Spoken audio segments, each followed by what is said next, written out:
Europe আর আমেরিকাত ফাটানির নাম করিয়া সিলেটও একটার বাদে আর একটা টকটকামের ঘটনা ঘটেন। বিদেশ যাওয়ার লাগি জোয়ান ফয়েন লাগে একেবারে পাগল হয়ে গেছেন। তারা টেবিলসের মালিক আর দালাল লখলর আতো লাখ লাখ টেকা তুলিয়া দিরা। এর বাদে টেকা লইয়া বাগল মারে টেবিলস মালিক আর দালাল লখল। আর খেউ খেউ ইলিগেল ভাবে ইউরোপের দেশ যাওয়াত লাগিয়া নানান দেশ দালাল লখলর কাছে জিম্মি হইতরা। খেউ হত দেশের পুলিশের আতো দরা ফুরিয়া জেলও যাইরা।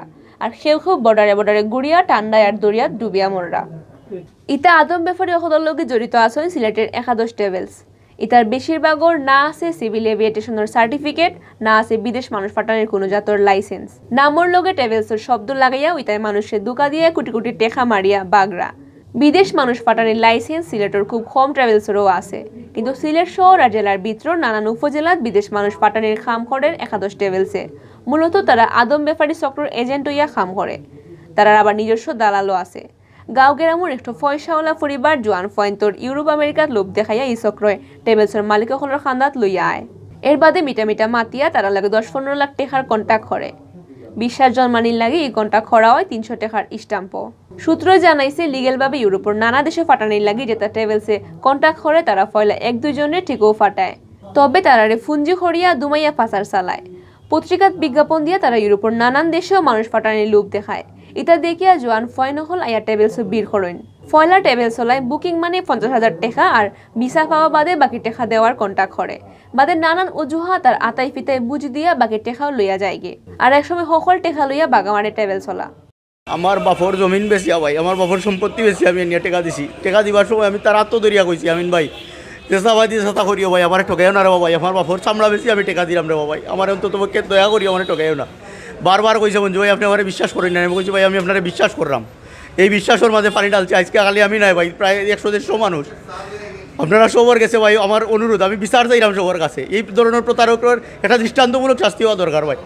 সর্বশেষ ইলান ঘটনা ঘটছে গেছে 2 ফেব্রুয়ারি। সিলেট শহরের হক সুপার মার্কেটের আমিন রহমান টেবিলসের মালিকে রুমানিয়াত ফাটানের কথা হইয়া আনুমানিক 300 জোয়ান ফরগেস তাকে কম করে হইলেও 20 কোটি টাকা লইয়া বাগা দিছিল। এই ঘটনায় টগা খাওয়া 18 জনে কুতলি থানার আমিনের বিরুদ্ধে কেস করেন। টেকা মারিয়া আমিন বিদেশ বাগি যাইতে আসলা, কিন্তু শেষ পর্যন্ত পারছে না। বাদে পুলিশে তারা অ্যারেস্ট করছে। মামলার ইনকোয়ারি করাত গিয়া পুলিশে দেখে আমিন ট্রাভেলসের কোনো কাগজপত্রও নাই, লাইসেন্স ছাড়াও তারা ট্রাভেলস চালাইয়া। আর আমরা অফিসে হওয়ার পরে তারপর এখন দেখি আর কম্পিউটারের হার্ড ডিস্কটা নাই, তারপরে যে ফাইলগুলো আছে আপনার মধ্যে যে লেনদেনের যে ডকুমেন্টসগুলো, এগ্রিমেন্ট পেপার, চেক, কোনো কিছু নাই। আমরা অন্যান্য ডকুমেন্টসগুলো কিছু নাই, ফাইলগুলো খালি করে দিয়েছি। আর কারণ যে আমরা লোকের যে এগ্রিমেন্ট পেপার আছে, চেক আছে, তারপর অফিসিয়াল মানি রিসিট আছে, এইসবগুলো আপনার কাছে ডকুমেন্ট আছে। ট্রাভেলস ব্যবসায়ী অকলের লগে মাতিয়া জানা গেছে আমিন রহমান ট্রাভেলসর লাখান সিলেটও একাদশ ইলিগ্যাল ট্রাভেলস আছে। ইতাই লাইসেন্স ছাড়াও বিমানের টিকিট কাটা, হজ উমরাত আর বিদেশ মানুষ পাঠানোর কাম করেন। ট্রাভেলস ব্যবসায়ী অকলের সংগঠনের মেম্বার না হওয়ায় তার বিরুদ্ধে কোনো ব্যবস্থাও নেওয়া যায় না। আর ইতার লাগে আসল ব্যবসায়ী অকল ক্ষতিগ্রস্ত হন। আমাদের association of travel agent of Bangladesh আটাবের সিলেট জোনের বা অল ওভার বাংলাদেশের যারা সদস্য আছেন, তাদের মধ্যে যদি কোনো এইরকম অনৈতিক কার্যকলাপের বা বিদেশ পাঠানোর নামে কোনো প্রতারণা বা কোনো ধরনের